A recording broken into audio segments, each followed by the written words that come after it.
아멘.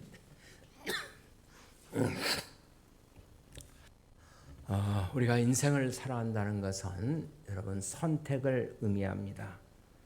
우리는 삶을 살아감에 있어서 끊임없는 선택들을 되풀이하고 있습니다.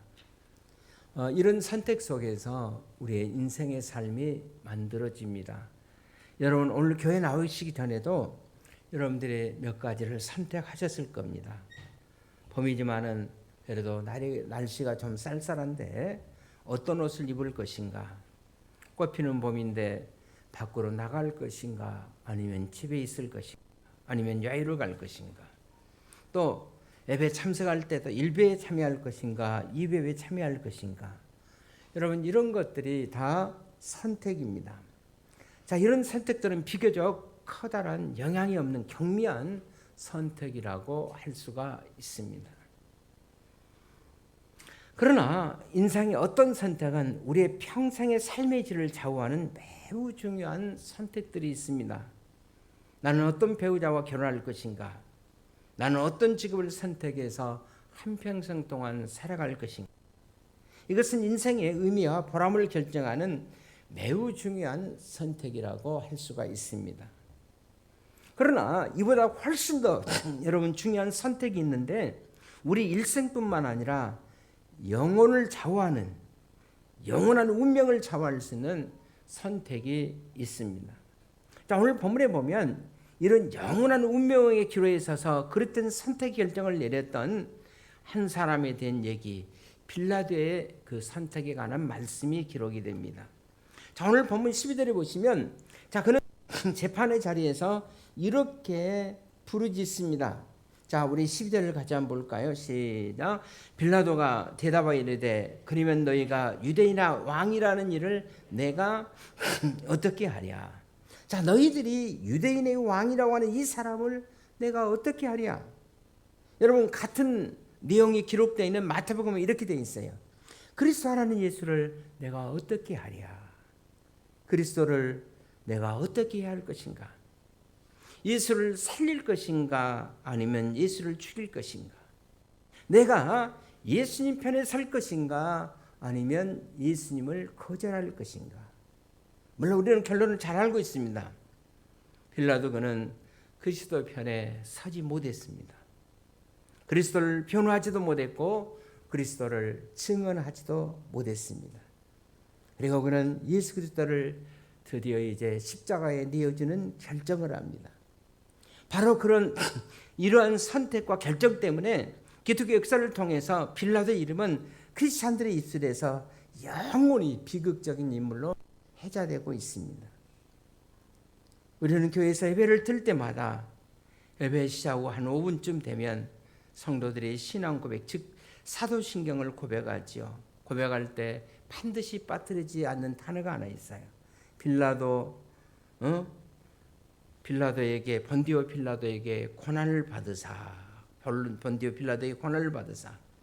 자, 이렇게 예배 드릴 때마다 해자되는 기독교 역사의 가장 비극적인 인물이 되고 만 것입니다.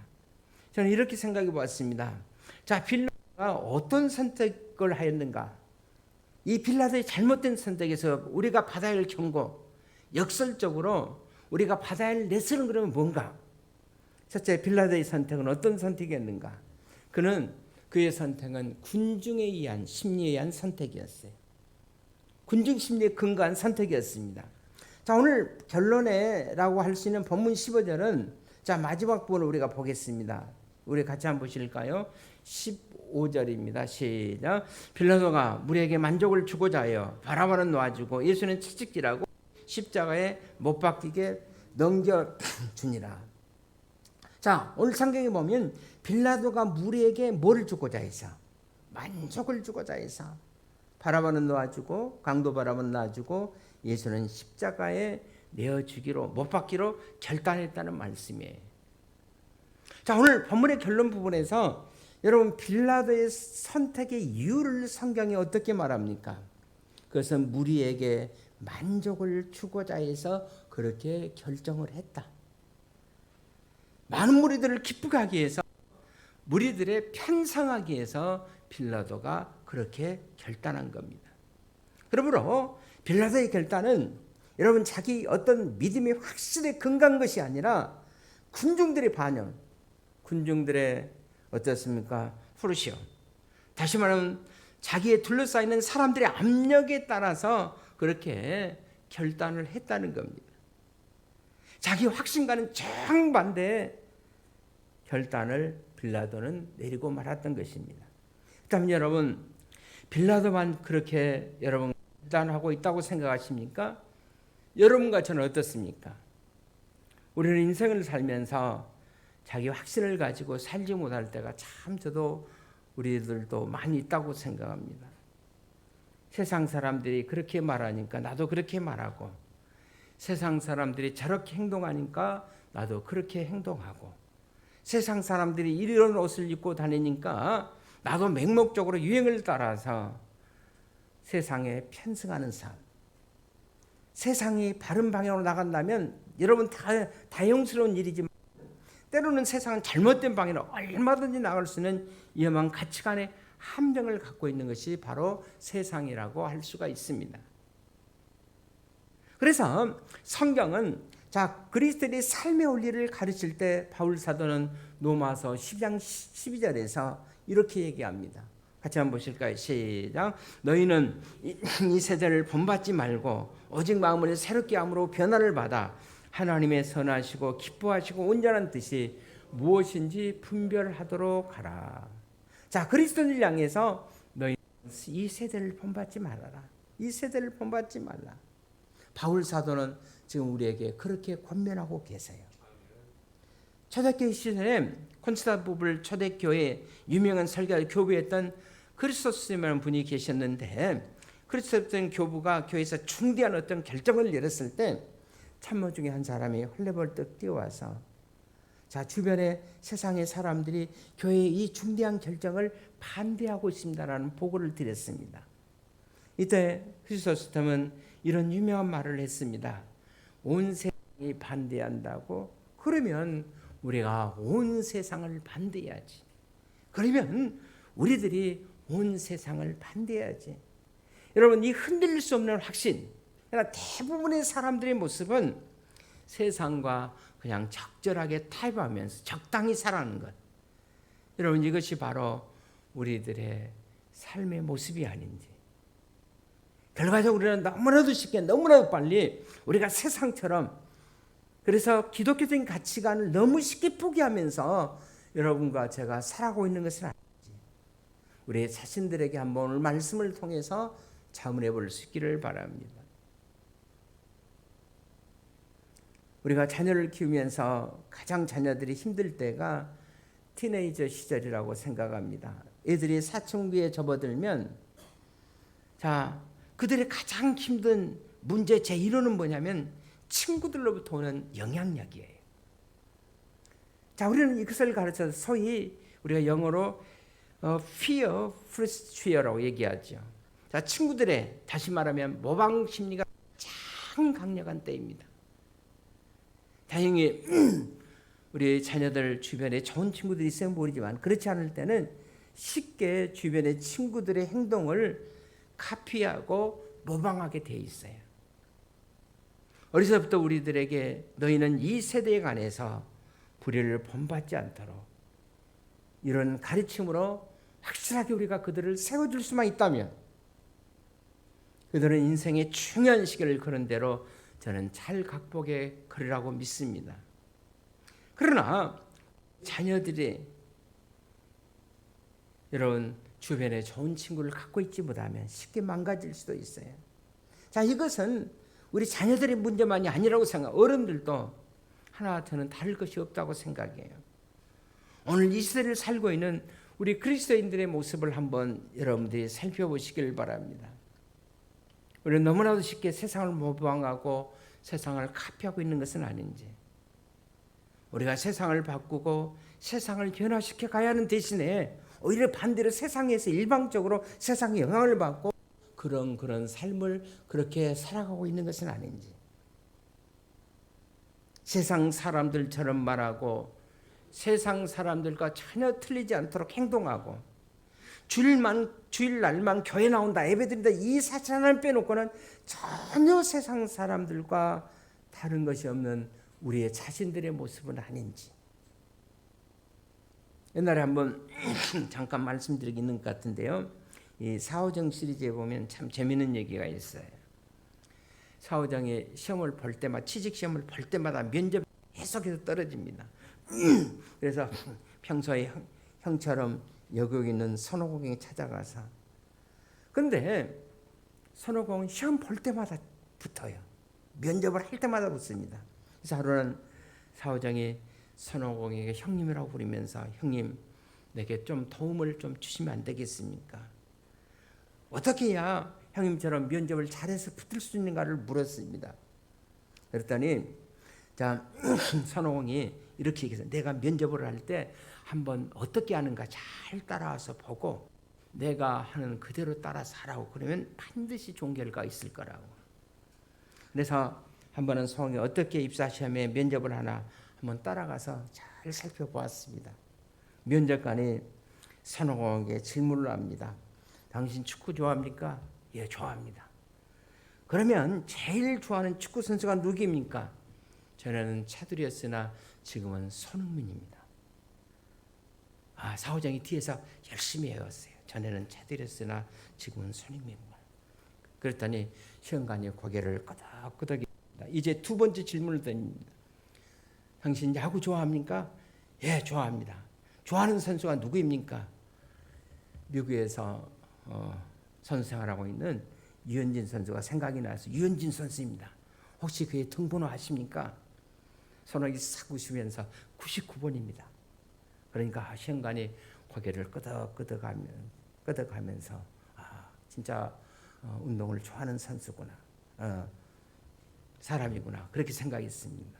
그래서 선홍도 뒤에서 전에는 99번이구나, 99 열심히 외웠습니다. 그리고 세 번째로 시험관이 또 선홍에게 질문하기를, 자, 당신은 UFO를 어떻게 생각하십니까?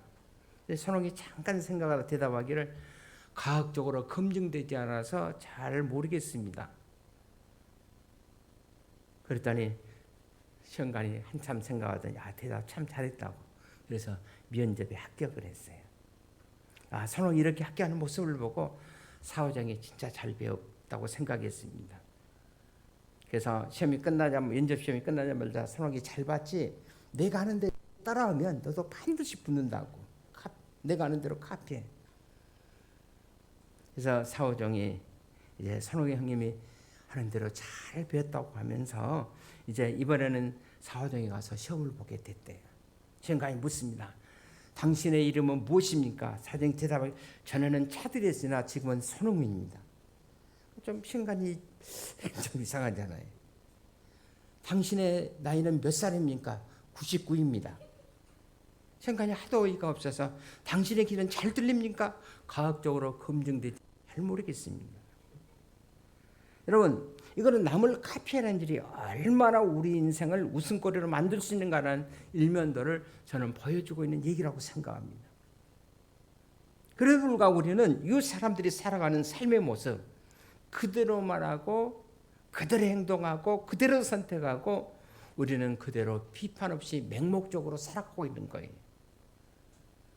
우리의 삶을 하나님의 말씀 성경에서 보기보다는 이웃들에게서 배우고 그대로 이웃들을 카피하고 세상 사람들처럼 그대로 인생을 맡기고 살아가는 것은 아닌지.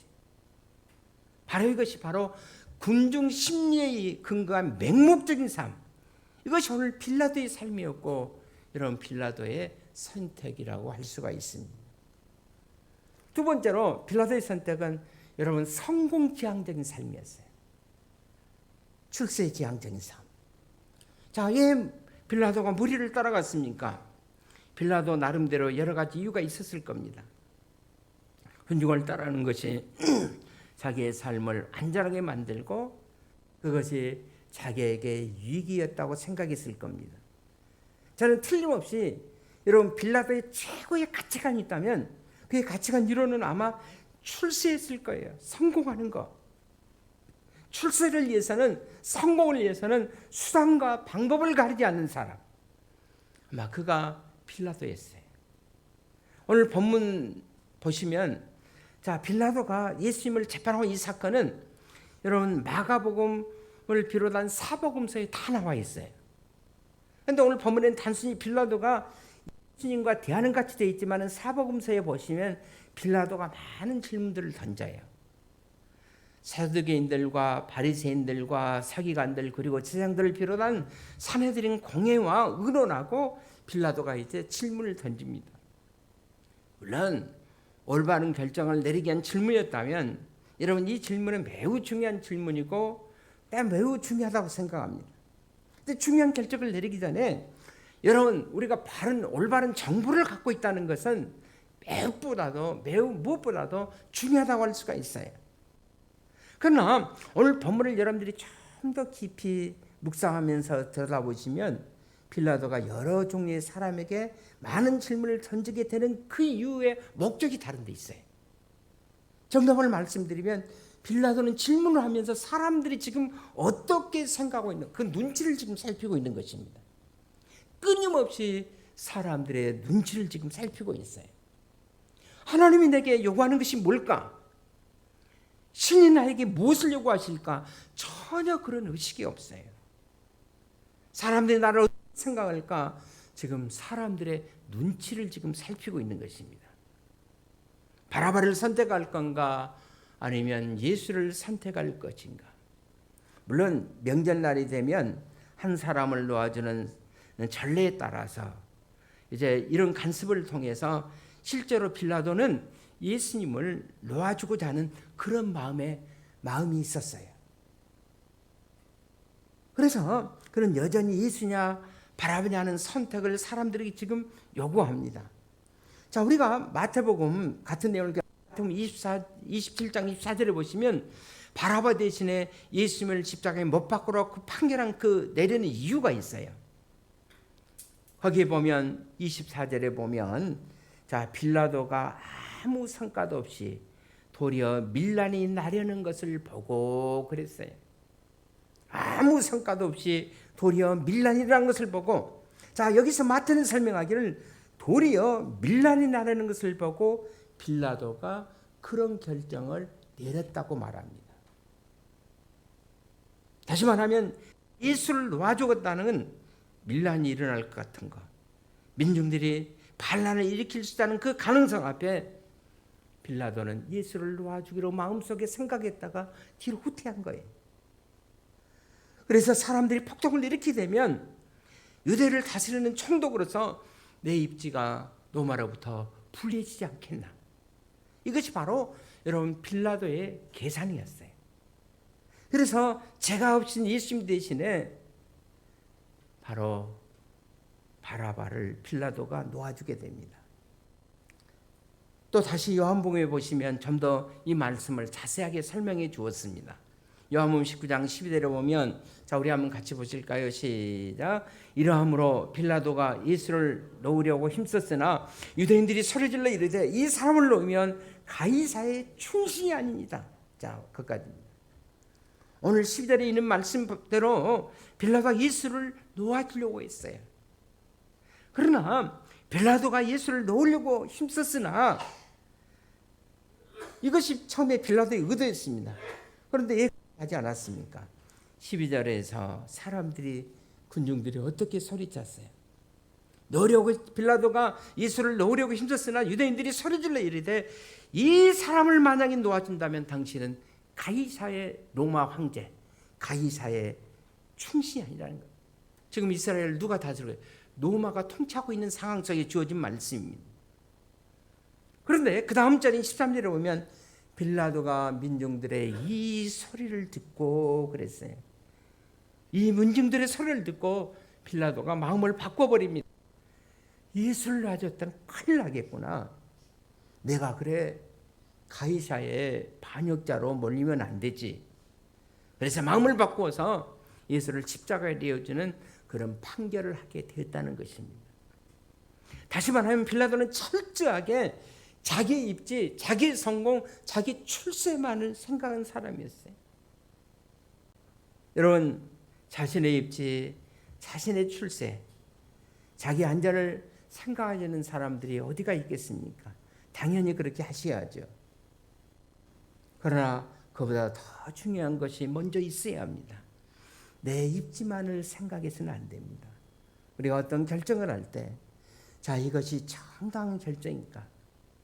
이것이 나에게 얼마나 유리하겠느냐? 그것 못지않게 더 중요한 것은 그 행동이 정당한 것인가라는 의식이 결여되어 있었던 빌라도의 선택. 그의 선택은 바로 성공주의 선택, 출세지향적인 선택이었던 겁니다. 우리는 이런 빌라도의 인생관을 그의 역사적인 적적을 통해서도 살펴볼 수가 있어요. 자, 당시 로마에서 유대 나라에 파견된 5번째 총독이었어요. 로마의 티베리우스 황제, 그다음에 커리큘로 황제 시대에 AD 26년에서 약 36년 동안, 그러니까 10년간 팔레스타인 유대 땅의 총독으로 빌라도가 유대 땅을 다스렸습니다.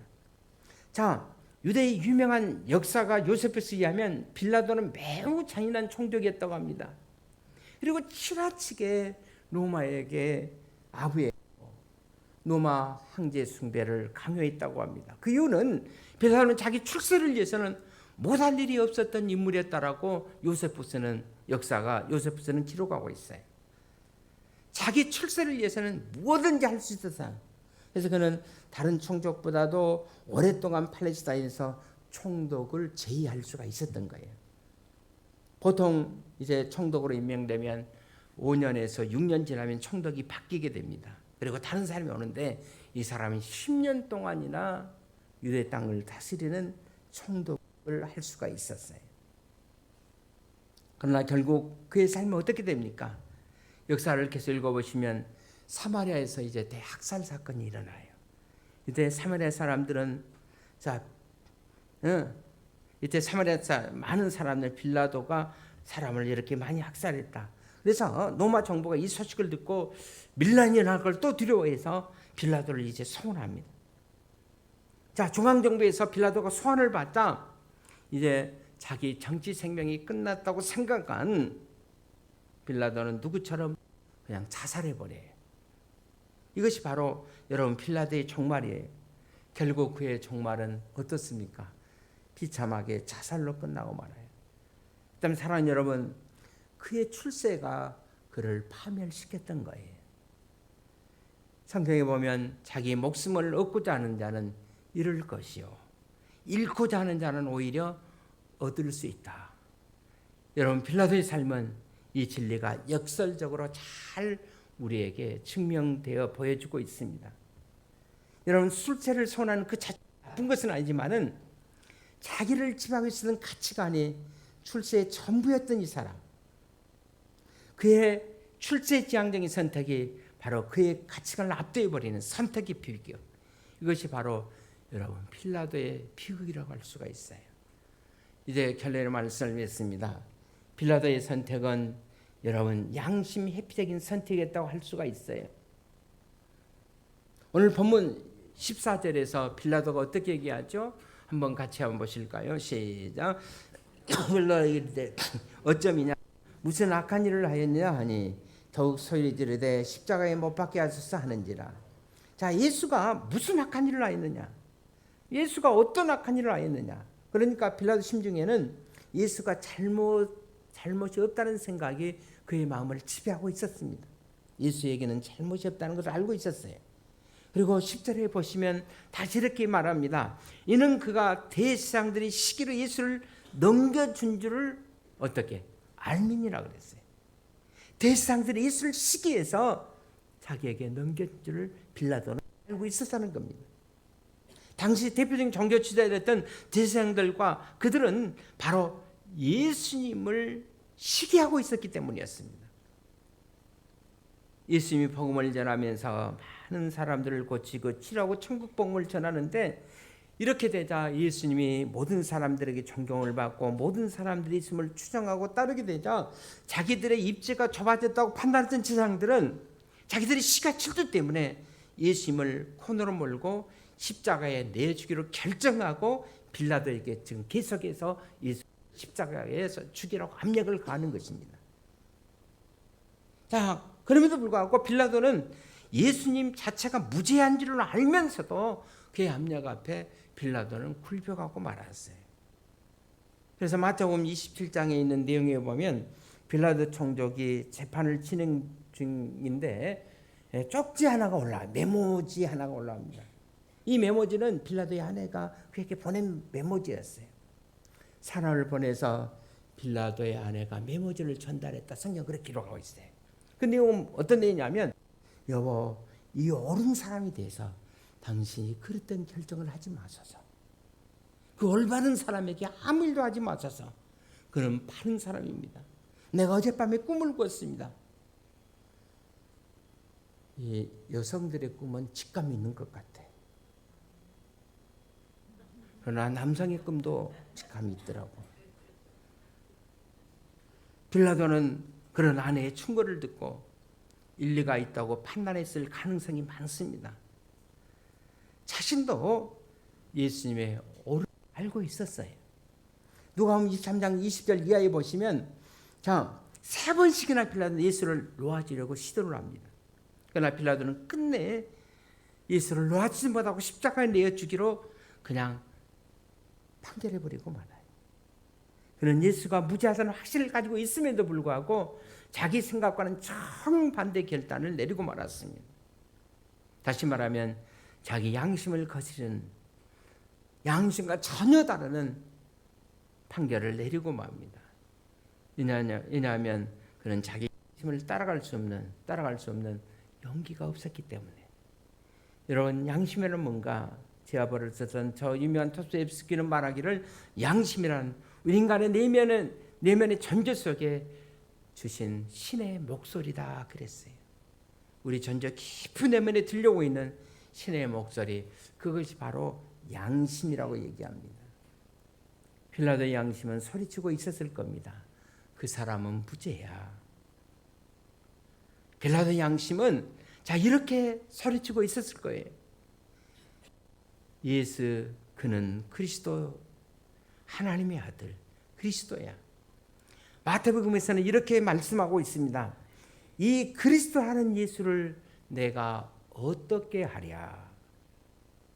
예수가 유대인의 구주일 뿐만 아니라 인류에게 구원을 주실 놀라운 후세일 줄 모른다. 그는 그렇게 판단하고 있었어요. 그럼에도 불구하고 빌라도는 자기 깊은 가슴 속에서 들려오는 양심의 소리를 순식간에 짓밟아 버립니다. 그리고 빌라도는 자기 양심과 정반대되는 행동을 취하기 시작합니다. 그리고 드디어 예수님을 십자가에 내주기로 결정합니다. 이 결정 앞에 마태복음 27장에 있는 말씀에 보면 이 결정 직후에 이제 빌라도는 예수님을 십자가에 내주기로 결정하고 그 직후에 대화를 가져다가 거기에서 어떻습니까? 선을 씻어. 나는 무죄하다. 이건 내가 한 것이 아니라 군중들이 그렇게 생각하다. 나하고는 전혀 상관이 없다.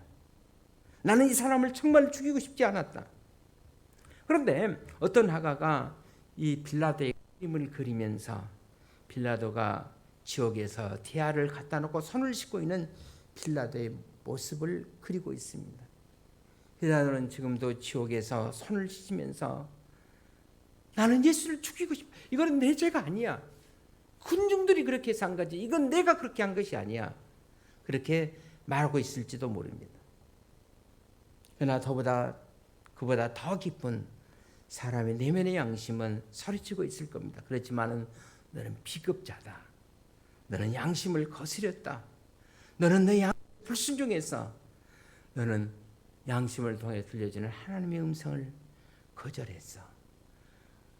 우리가 우리의 내면의 양심을 따라간다는 것, 하나님의 음성을 순종한다는 것, 자기의 확신에 따라 하나님이 주신 내 삶을 걸어간다는 것, 이건 얼마나 중요한지 모릅니다.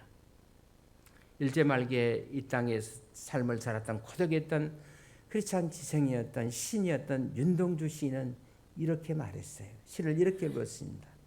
죽날까지 하늘 우러러 한 점 부끄러기를 입새에는 바람에도 나는 괴로워했다. 별을 노래하는 마음으로 모든 추구하는 것을 사랑해야지. 그리고 나한테 주어진 길을 이제 걸어가야 하겠다. 세상이 뭐라 해도, 그래도 세상이 뭐라 해도 하나님에게 주신 양심을 따라서 내가 걸어갈 내 인생의 길을 나는 묵묵히 걸어가야 한다. 이것이 나에게 어떤 선을 주어도, 이것이 내 출세를 보장하지 않아도 나는 올바른 길을, 내가 마땅히 걸어야 할 길을 걸어야 되겠다. 그렇게 사는 것이 여러분, 사람들이 그리스도인들 중에 여러분 얼마나 되겠습니까? 결례는 말씀을 맺습니다. 우리가 빌라도 같은 삶이 아니라 내 내면 속에 들려진 주님의 음성을 듣고 날마다 주님이 기뻐하는 삶을 살아가는 여러분과 제가 될 수 있기를 주의 이름으로 축원을 드립니다. 자, 우리 찬송가 부르시면서 우리 성례식을 거행하도록 하겠습니다. 찬송가 143장입니다.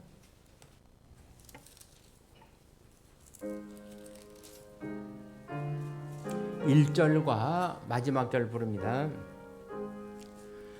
웬만